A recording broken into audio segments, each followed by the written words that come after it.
what I've learned in midterm. First is yung polygraph or yung polygraphy.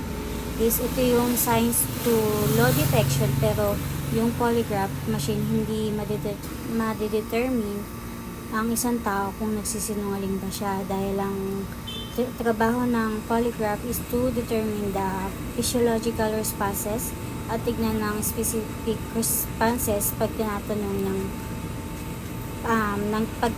ng polygraph examiner. Then may three major components of polygraph instrument. First is yung nomograph. Ito yung is to precisely designed to transmit breathing patterns to the pneumono module of the instrument. So yung rubber coagulated tube ilalagay sa chest at sa lower chest for the abdominal breathing. So yung thoracic is thoracic breathing, mababaw ang paghinga. Then yung abdominal is malalim yung paghinga. Then may two common placement. First is yung upper chest for thoracic, then yung lower chest is for abdominal. So kailangan maglagay ng dalawa na yan kasi yung subject baka siya ay shallow breath or deep breath. So generally men are abdominal breathers. Then, ang women are chest breathers. Kung isang nomograph lang ang gagamitin, yung nomograph tube ilalagay sa location of the greatest respiration. Then, may two kinds of pneumono modules. First is yung electronic nomograph.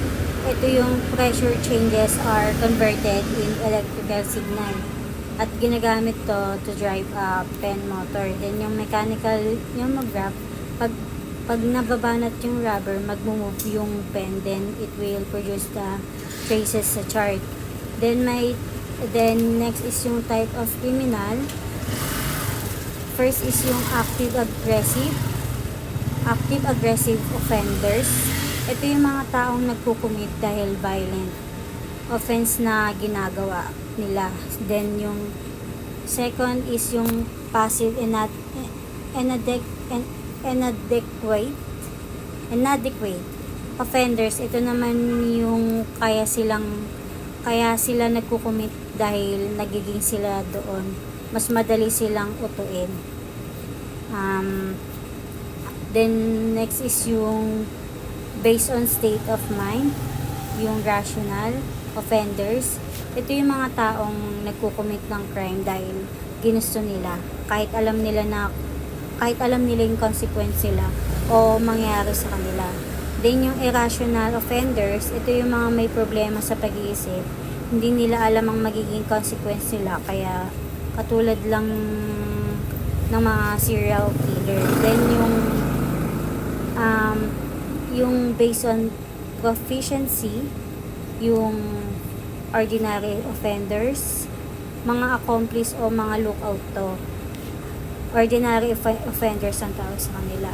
Then yung professional offenders, for example na lang dito is yung mga shoplifting, pickpocketing. Ito yung mga with special skill. Then yung psychological classification, ito yung emotional offenders. Ito yung mas madaling tanungin kasi they answer based on their emotion. Then yung non-emotional offenders, ito yung mga paulit-ulit na gumagawa ng crime.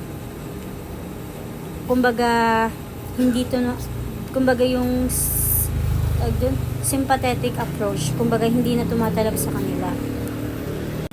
Then yung mga techniques ng mga nag-interrogate, first is yung emotional appeal.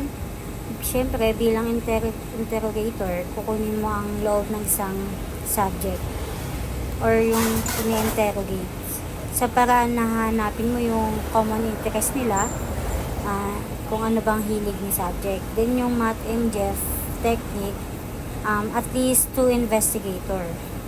Then si Matt, mataas ang pressure niya, hindi na siya magsasayang ng oras. Then si Jeffrey, siya naman yung friendly. Pag wala si Matt, si Jeff, siya ang mag-i-induce na umamin na si subject. Then yung bluff on split pair,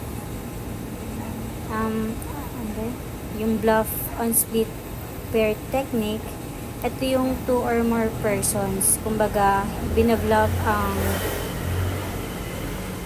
si subject na sinasabi na umamin na yung mga kasamaan mo, kaya umamin ka na. Ayun yung bluff on split pair technique. Then yung stern, ito yung kailangan sumagot ka agad sa mga tanong ng interrogator. At yung si interrogator is nagiging harsh na sa subject. Then yung